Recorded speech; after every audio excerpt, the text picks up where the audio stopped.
अस्सलाम वालेकुम everyone, I hope you all are doing good. So आज जो मैं आप लोगों से शेयर करने लगी हूँ बहुत ज़्यादा स्पेशल टॉपिक है, क्योंकि I receive so many questions कि आपकी प्रेगनेंसी में ईशा जब मैं प्रेग्नेंट थी सो मैं क्या खाती थी, मेरी डाइट क्या थी, क्योंकि माशाल्लाह से थी भी आइसोलेशन ट्विंस मतलब ट्विन प्रेगनेंसी। तो काफ़ी सारे क्वेश्चन आते थे इंस्टा पे, क्योंकि काफ़ी ट्विन मदर्स मुझे मैसेजेस तो मैंने कहा आज मैं शेयर करती हूँ, क्योंकि बहुत डिटेल वाली वीडियो थी। तो आइसोलेशन को मैंने थोड़ा सा बिजी कर दिया और फिर मैंने कहा आपको सारी डिटेल इसमें बताती हूँ कि थ्रू आउट मेरी प्रेगनेंसी कैसी थी फर्स्ट डे से और क्या क्या हुआ मेरे साथ में आपसे सब। क्योंकि जो मेरी प्रेगनेंसी थी बहुत कॉम्प्लिकेशंस आई हैं मेरी प्रेगनेंसी में, बहुत ज़्यादा। सो इस तरह से हुआ स्टार्ट कि जब मुझे पता चला, मतलब मैंने घर में टेस्ट किया और वो पॉजिटिव था। देन फिर आप सबको पता है कि उसके बाद ब्लड टेस्ट होता है एंड उसमें पॉजिटिव था। सो जो हम लोग का फर्स्ट अल्ट्रासाउंड था उसमें इस तरह से था कि ट्विन प्रेगनेंसी का नहीं पता था, उसमें अभी सिंगल बेबी आ रहा था। सो फर्स्ट अल्ट्रासाउंड ऐसे हो गया और नॉर्मल चल रहा है। जब सेकंड अल्ट्रासाउंड के लिए मैं गई तो उसमें मुझे पता चला कि ट्विन प्रेगनेंसी है, ट्विन बेबीज़ हैं। सो आई वॉज सो कन्फ्यूज, मतलब इवन मैं डॉक्टर से कही थी कि नहीं ट्विंस नहीं हो सकती, क्योंकि मतलब ऑब्वियसली अभी एक का माइंड था। क्योंकि एकदम से मैं डर पे गई थी कि ट्विन, क्योंकि मैंने यही सुना था कि ट्विन बेबीज़ को संभालना बहुत डिफ़िकल्ट है और ये सब ना। तो अभी मेरा माइंड एक के लिए रेडी था। मैंने अपना अल्ट्रासाउंड करवाया था CMH से एंड डॉक्टर वो सो नाइस, इतना मुझे उन्होंने समझाया और वो सब। और बक्कर बाहर से जब मैं अल्ट्रासाउंड जो था तो मैं बाहर आई, क्योंकि ट्विन प्रेगनेंसी का जब अल्ट्रासाउंड होता है ना तो उसमें आपको डबल पे करना पड़ता है, सिंगल बच्चे का सिंगल, डबल का डबल। सो बाहर आए डॉक्टर, नर्स आई, नर्स ने बक्कर से कहा कि ना आपके ट्विन बेबीज़ हैं। तब मैं बक्कर के पास नहीं आई थी, मैं अल्ट्रासाउंड हुआ तो आपको ना दोबारा से फीस सबमिट करानी है। सो बक्कर भी उस टाइम मैंने तो खैर रिएक्शन नहीं देखा क्योंकि मैं अंदर थी। मतलब बाद में जब मैं आई बाहर और बक्कर को बताया कि बक्कर ट्विन बेबीज़ हैं, बक्कर भी बहुत कंफ्यूज आई गेस। मुझे उस ये था कि बक्कर भी मुझे लगता है कुछ समझ नहीं आ रहा था, क्योंकि मतलब न्यूज़ ही ऐसी थी, क्योंकि ट्विन प्रेगनेंसी और हमारी फैमिली काफ़ी टाइम से नहीं है। मेरी इसमें मामू के ट्विंस बच्चा, बक्कर के मामू के ट्विंस बच्चा, लेकिन काफ़ी टाइम से नहीं हुए ट्विंस बेबीज फैमिली में।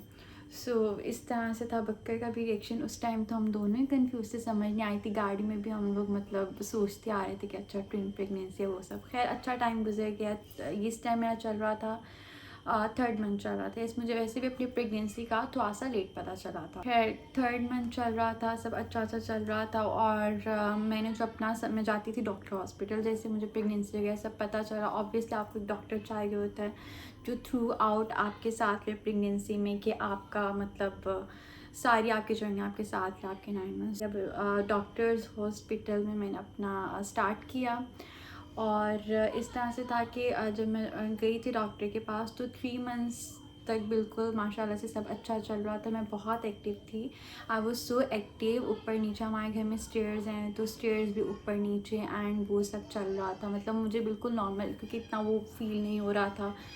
तो डॉक्टर से इवन मैंने पूछा भी था कि स्टेयर्स वगैरह का कोई मसला तो नहीं है। सो डॉक्टर ने कहा था नहीं, मतलब केयर करनी है बहुत ज़्यादा ऑब्वियसली, क्योंकि जो मेरा वेट था ना, ये सबसे इम्पॉर्टेंट बात, जो मेरा वेट था 54 पे मैंने कंसीव किया था। जो डॉक्टर हॉस्पिटल में जो मेरी डॉक्टर थी वो मुझे ये कहती थी कि आई वॉज सो वीक, मतलब 54 वेट है एंड ट्विन प्रेगनेंसी होगी है, सो मुझे केयर अपनी बहुत ज़्यादा करनी है। मैंने कहा था यस उस टाइम तो। लेकिन मैं ये थी, मैं थोड़ी सी केयरलेस इस तरह से होगी कि मैंने स्टेयर्स जो थी वो मैं बहुत ज़्यादा ऊपर नीचे हो रही थी।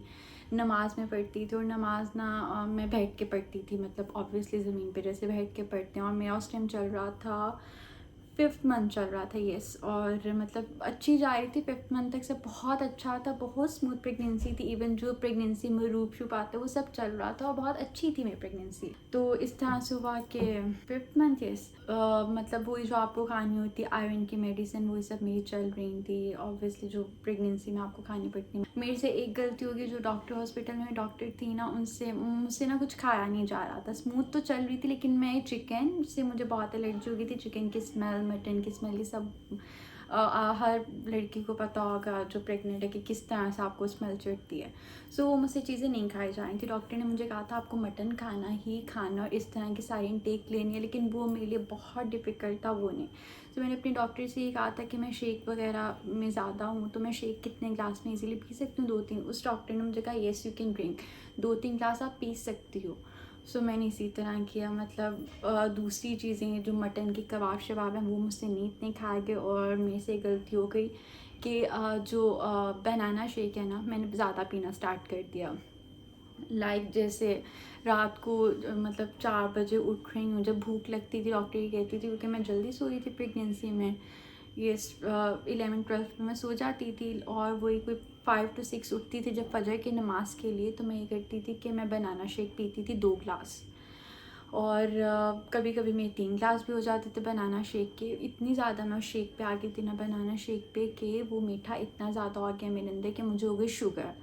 एंड गेस 5th के जब लास्ट में था, मतलब 6th अभी स्टार्ट हुआ था, और मुझे हो गई शुगर, और मेरी शुगर बहुत ज़्यादा हाई हो गई। और तब मुझे ये नहीं पता था कि मुझे शुगर हो गया, मेरी शुगर बहुत हाई है। 6 के स्टार्ट में हुआ क्या, मेरी वजाइनल ओपनिंग होगी, एंड आई फील्स मतलब इतनी ज़्यादा पेन थी, इतनी ज़्यादा पेन स्टार्ट हो गई मुझे, और ऑब्वियसली हेवी बहुत ज़्यादा हो गई थी, वेट बहुत ज़्यादा गेन हो गया, तो कि मैं शेक वगैरह बहुत ज़्यादा ले रही थी। तो जब पेन स्टार्ट हुई तो वो जो डॉक्टर हॉस्पिटल्स में मेरी डॉक्टर थी वो अच्छी थी, इस तरह से अच्छी थी। शुरू में तो उन्होंने मुझे बहुत ज़्यादा डराया वगैरह, वो सब कि ट्विन प्रेगनेंसी आपको ऑब्वियसली डॉक्टर का था तो डराएगी, तो शायद ये केयर अपनी करे। सो वो क्या, लेकिन उनके साथ मेरा एक्सपीरियंस अच्छा था भी और नहीं भी था। अच्छा इस तरह से था कि उन्होंने जो मेरे स्टिच लगाया था ना, जो मेरी वजाइनल ओपनिंग हुई थी, तो वो स्टिच उन्होंने बहुत अच्छे से लगाया था कि मतलब नो पेन नथिंग, और बहुत अच्छे से ट्रीट किया था। मतलब मैं सुबह गई थी फॉर स्टिच, और रात को मतलब मुझे डिस्चार्ज कर दिया था। सो बिल्कुल पेन नहीं, नथिंग, और बहुत अच्छा स्टिच था। और ऑब्वियसली सब मदर्स को पता है जिनके स्टिच लग जाते हैं वजाइनल ओपनिंग के बाद, और अल्हम्दुलिल्लाह वजाइनल ओपनिंग हुई, लेकिन आइसोलेशन वो सेफ, मतलब उनको कोई मतलब डॉक्टर नहीं कहा तब आपको एक्स्ट्रा केयर की ज़रूरत है। ऑब्वियसली ओपनिंग हुई है, सो ये डर होता है कि बच्चा बाहर नहीं आए, तो मुझे बहुत ज़्यादा केयर की ज़रूरत थी। इवन डॉक्टर ने मुझे कहा था कि आपने बिल्कुल बेड पे रहना है, आपने इवन जो वॉशरूम वगैरह भी है वो भी आपने बहुत एहतियात से वॉशरूम जाना है, देन दोबारा बेड पे। ये वाला सीन हो गया था। डॉक्टर ने मुझे कहा था 6 मंथ में डॉक्टर हॉस्पिटल में। लेकिन मुझे उस डॉक्टर आफ्टर स्टेज मुझे उस डॉक्टर को छोड़ना पड़ा, इसलिए क्योंकि डॉक्टर से जब मैंने अपनी डाइट की साइड डिस्कस किया था कि मैं ये पी रही हूँ, शेक पी रही हूँ, उसने कहा ठीक है पीती रहो। उसने मुझे नहीं गाइड किया कि नहीं ये बहुत ज़्यादा है, कि इतना नहीं पियो, तुम्हें शुगर हो सकती है। और येस उन्होंने मुझे आयरन लेवल की इतनी ज़रूरत नहीं थी, उन्होंने मुझे 8 ड्रिप्स रिकमेंड की थी आयरन लेवल की। 4 मैंने आयरन लेवल की ड्रिप्स लगवा ली थी, और 4 के बाद ही मतलब मेरी तबीयत बहुत अजीब रहने लग गई थी, मेरी नेक पे ब्लैक लाइन्स आ गई थी। सो मैं ये डिसाइड किया कि एक दफ़ा ना किसी दूसरे डॉक्टर के पास जाना बेहतर है, क्योंकि जो मेरी तबीयत भी ख़राब, और स्टिच के बाद ही मैंने CMH आ गई, क्योंकि CMH हमारे घर के बहुत पास भी है। एक तो डॉक्टर हॉस्पिटल बहुत दूर भी था, हम लोग को जाते जाते 45 मिनट्स लग जाते थे, मैं थी भी प्रेग्नेंट। सो मेरे लिए बहुत डिफ़िकल्ट भी होता था गाड़ी में इतनी दूर मतलब जाना, ऊपर से रश इतना होता था, हम लोग को 2-3 घंटे मुझे बक्कर को वेट करना पड़ता था कि हमारी टर्न आ जाए। 3 आवर्स तक बैठी रहना ऊपर से। मतलब हम लोग अगर 6 जाते थे ना, 6 बजे, तो हम लोग को 10-11 बज जाते थे, बहुत लंबा आ जाता था। सो ऑब्वियसली मेरे लिए बहुत मुश्किल था। तो ऐसे हम लोग CMH गए, वैसे चेकअप के लिए। मुझे किसी ने बताया कि CMH की डॉक्टर है, वो बहुत अच्छी हैं, आप एक दफ़ा ट्राई करो। मैंने कहा ठीक है। मैं CMH गई, एंड CMH में डॉक्टर बहुत अच्छी मुझे मिली, और उसने मुझे मतलब जब देखा, उसने मेरा अल्ट्रासाउंड सब किया, उसने मुझे कहा सबसे पहले तो आप अपना टेस्ट करवाएं, अपना शुगर लेवल टेस्ट करवाएं, और उसके बाद उसने कहा आयरन का टेस्ट भी कराएं। सो जब आयरन और शुगर की रिपोर्ट आई, शुगर वो सो हाई कि उसने मुझे शुगर की मेडिसिन तो लगा दी, लेकिन अल्हम्दुलिल्लाह मुझे इंसुलिन तक नहीं आना पड़ा। और आयरन लेवल भी इतना ज़्यादा हो गया था मेरा कि उसने मेरी आयरन की जितनी टेक थी उसने बंद कर दी। उसने कहा आपको आयरन लेवल की बिल्कुल ज़रूरत नहीं है, बल्कि जो 4 ड्रिप्स लग गई हैं वो भी आपके लिए ज़रूरत नहीं थी, आपको मैक्सिमम अगर लगनी भी थी 1-2 ड्रिप्स, वो भी अभी ज़रूरत नहीं थी। सो इसलिए जब मैं गई ये CMH वाली डॉक्टर के पास, तो वो डॉक्टर्स हॉस्पिटल वाली डॉक्टर ने के साथ जो मेरा एक्सपीरियंस था, एक तो डराती बहुत थी जब मैं घर आती थी ना, सो मैं डिप्रेशन में जाती थी क्योंकि उनकी बातें जो थी ना कि आप तुम बहुत स्लिम हो और मुश्किल है प्रेगनेंसी, ट्विन प्रेगनेंसी काफ़ी ज़्यादा। और जो ये CMH वाली डॉक्टर थी ना, ये इतना मुझे इनकरेज करती थी, शी वॉज सो नाइस। मतलब उसने मुझे इतना समझाया, मतलब बिल्कुल बच्चों की तरह मुझे समझाती थी कि आपने ऐसे ऐसे करना है, टेंशन नहीं लेनी, ट्विन प्रेगनेंसी है, अगर आपको स्टिच लगा भी है सो डोंट वरी, सब इंशाल्लाह नॉर्मल होगा। तो इसी तरह मेरा टाइम गुजर गया 6 to 7 मंथ में। यस, मुझे जब ये सारी चीज़ें पता चली, आयरन लेवल बंद, बेड पे आ गई मैं, और ये शुगर एक्सट्रीम लेवल पे चली गई कि मेरे फ्रूट्स और वो सब भी मुझे डॉक्टर ने कहा भी कुछ टाइम के लिए ब्रेक लो, नहीं लेने। सो मैं इतनी डिप्रेशन में चले गई थी ना इन सब के बाद। ऑब्वियसली बेड पे पूरा टाइम बहुत सो डिफ़िकल्ट।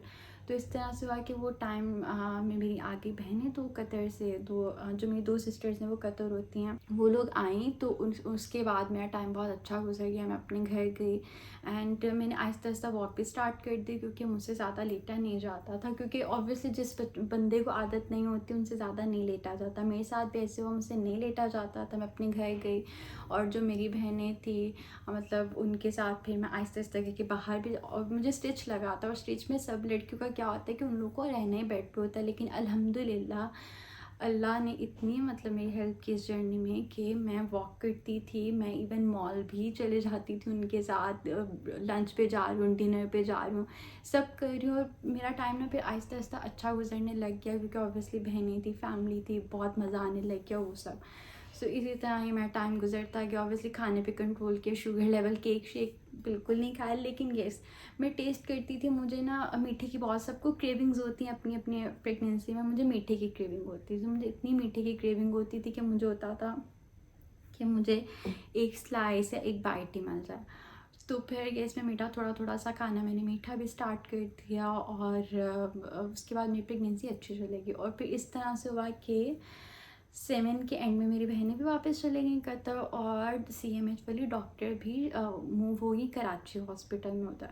और वो डॉक्टर मेरी इतनी फेवरेट थी, मतलब उनसे ना मैं बहुत ज़्यादा ना, मतलब उनसे इस तरह से मेरा होता था कि बहुत ज़्यादा मैं सेटिस्फाई हो जाती थी कि यस डॉक्टर ने ये चीज़ कह दी और ये चलें ठीक है। वो चले गई अब कराची, और मेरा था 7.5 मंथ्स। यस, तो मैं इतनी टेंशन में आ गई कि अब मैं मतलब ऑब्वियसली एक तो ट्विंस माशाल्लाह से बच्चों, और इतनी डिफ़िकल्टीज पहले ही गुजर चुकी हैं। तो फिर ये हुआ कि मैंने उसी मतलब डॉक्टर ने ना जाते जाते ना उसने मुझे बहुत समझाया कि आप टेंशन नहीं लो, अगर मैं कराची भी जा रही हूँ। उसने मुझे अपना नंबर भी दिया, क्योंकि कोई मसला होगा so you can contact me. और फिर उसने मुझे दूसरे डॉक्टर एक जो थी उसका उसने मुझे बताया कि वो मेरे से भी ज़्यादा सीनियर और बहुत अच्छे डॉक्टर हैं। सो फिर जो नेक्स्ट विज़िट था मेरा उस डॉक्टर पे था, मतलब जो थर्ड डॉक्टर थी मेरी प्रेगनेंसी की, सो उसके पास था। येस, वो भी डॉक्टर बहुत अच्छी थी। फिर कोरोना अब चल रहा था, कोरोना वाला सब सीन चल रहा था, तो इस तरह से हुआ कि उस डॉक्टर को हो गया कोरोना। और उस टाइम चल रहा था मेरा बिल्कुल लास्ट, मतलब चल रहा था मेरा 8 चल रहा था। येस, मेरा 8 मंथ्स चल रहा था, और उन डॉक्टर को हो गया कोरोना। वो काफ़ी एज की भी थी। फिर मैं उन्होंने कॉल किया, वो सब तो कहती कि बेटा मुझे तो हो गया कोरोना, तो आप ना, आपको एक और डॉक्टर को बताती हूँ, वो बहुत अच्छी, वो आपको अच्छे से ट्रीट करेंगे, आप उनके पास चले जाएँ। तो इतना वो डिप्रेसिंग, अभी भी मतलब मैं सोचती हूँ मुझे फ़ील होता है वो इतना डिफ़िकल्ट टाइम था कि मैं गई फिर थर्ड फोर्थ डॉक्टर के पास। येस, और वो डॉक्टर भी अच्छी थी, अच्छा टाइम था, लेकिन वो तब मेरा बिल्कुल चल रहा था एंड 8, येस 8 चल रहा था, 8 मंथ था। और वो डॉक्टर भी अच्छी थी, उनके साथ भी अच्छा रहा, सब ठीक रहा। और उसके बाद इस तरह से हुआ कि मुझे होगी लेबर पेन स्टार्ट, और अभी डिलीवरी का टाइम नहीं था। तो सब कहते हैं कि 8 मंथ में जो डिलीवरी होती है वो बहुत ज़्यादा रिस्की होती है, एवरीवन नोज़। 7th वाली फिर भी ठीक होती है, लेकिन 8th वाली बहुत ज़्यादा रिस्की होती है। और मुझे इतनी ज़्यादा लेबर पेन्स लग गई, एंड जब मैं हॉस्पिटल गई, मैं 2 दिन एडमिट रही हूँ। उन्होंने पेन्स कंट्रोल की कि कुछ दिन सिर्फ 1 वीक भी वेट कर लो ना तो फिर ईजीली, मतलब ऑब्वियसली सब रेडी था, लेकिन 1 वीक का टाइम वो मांग रहे थे, क्योंकि उन्होंने कहा था कि 1 वीक वेट करना बहुत ज़रूरी है, 1 वीक, क्योंकि 8 मंथ था और 8 मंथ में वो कोई रिस्क नहीं लेना चाह रहे थे। उन्होंने कहा था कि इतनी अच्छी प्रेगनेंसी, और मेरे अल्ट्रासाउंड भी हो रहे थे, माशाल्लाह से बेबी वॉज हेल्दी, सब नॉर्मल था, लेकिन वो कहते बस 1 वीक ना किसी तरह हम वेट कर लें।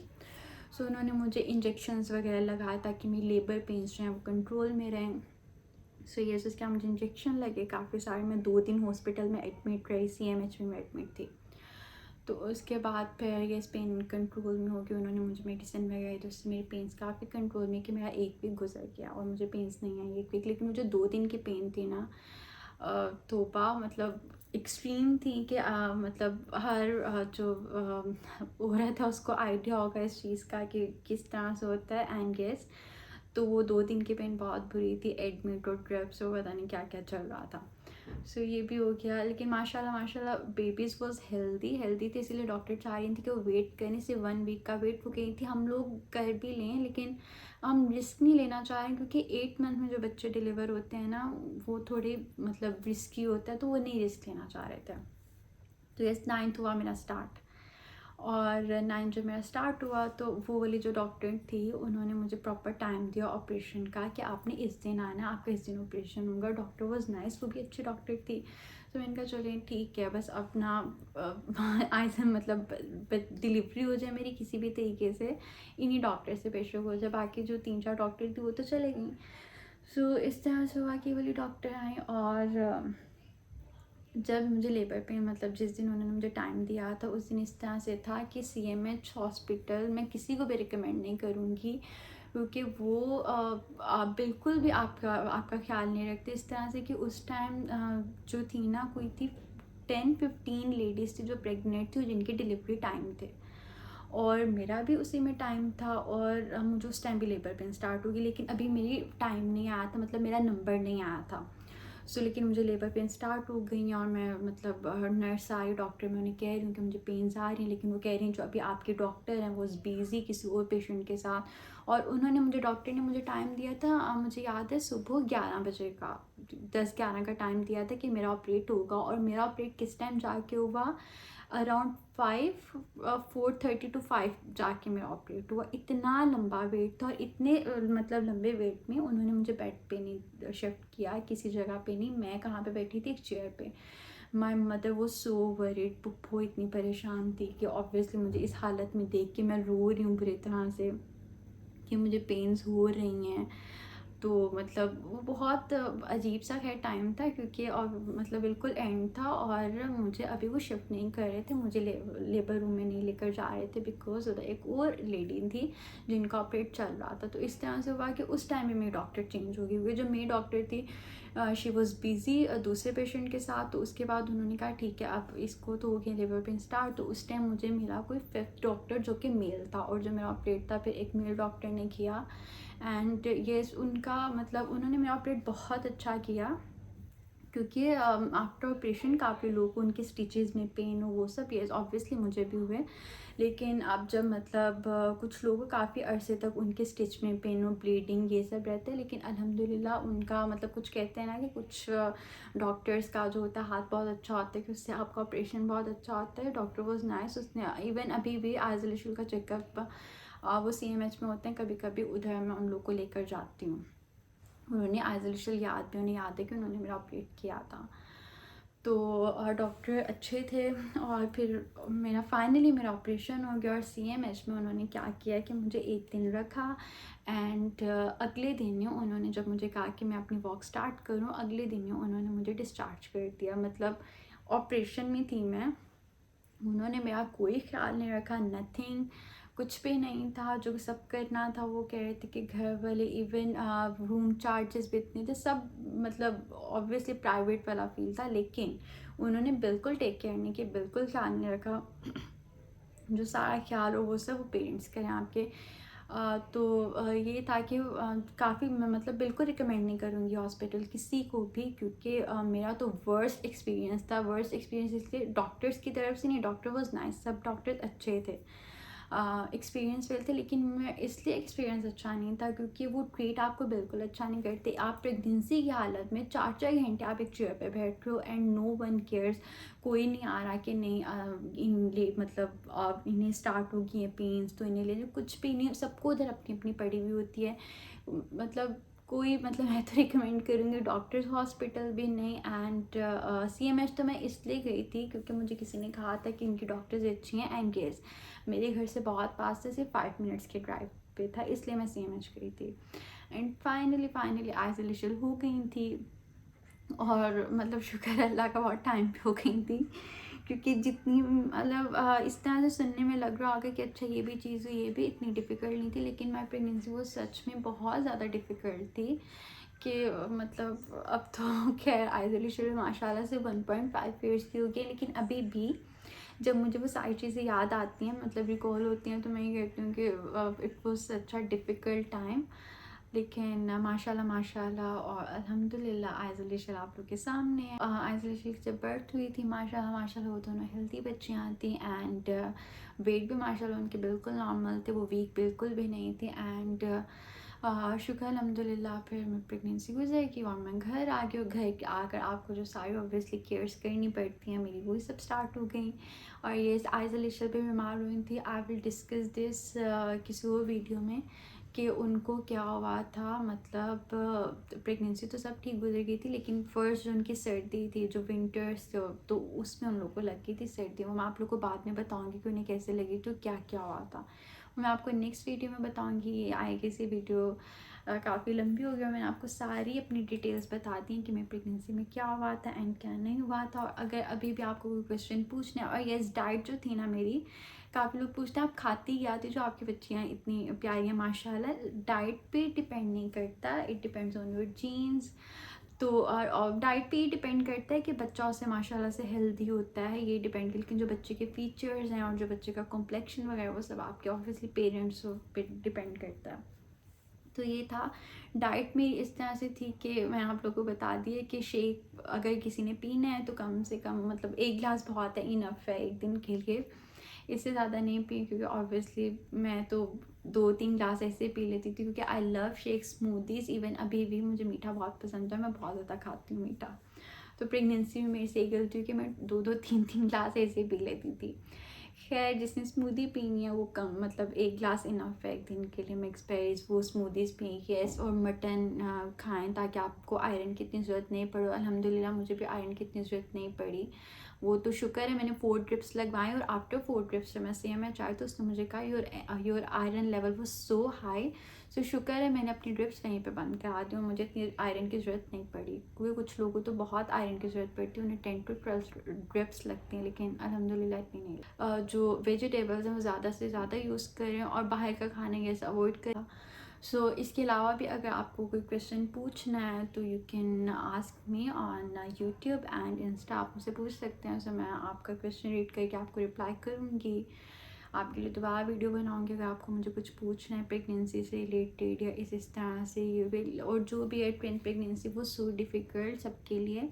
तो अपना बहुत ज़्यादा ख्याल रखें ट्विन प्रेगनेंसी में, एंड ट्राई कि जो मतलब स्टेयर्स हैं अगर किसी के घर में, ट्राई कि चढ़े, लेकिन बहुत ज़्यादा नहीं। जैसे मेरे से गलती होगी, मैंने बहुत ज़्यादा ऊपर नीचे चढ़ लिया और मैं बैठ के नमाज़ पढ़ती थी, एकदम उठ जाती थी। मैंने ये केयर नहीं की अपनी, मतलब ऑब्वियसली आप प्रेग्नेंट होते हो, वेट ज़्यादा होता है, आपको एकदम उठना नहीं है, एकदम बैठना नहीं। मेरे से थोड़ी थोड़ी सी गलतियाँ हैं जिसकी वजह से मतलब ओपनिंग हुई। अदर्स हैं अपना मतलब जिनकी प्रेगनेंसी चल भी रही है ट्विंस, तो यही है कि अपना बहुत ज़्यादा ख्याल रखें और कुछ चीज़ें वो फॉलो करें, तो इंशाल्लाह बहुत अच्छी गुजर जाएगी प्रेगनेंसी। आज की वीडियो में मैंने आपको सारी डिटेल्स बता दी हैं। और yes, like this video and to subscribe my channel. अल्लाह हाफ़िज़।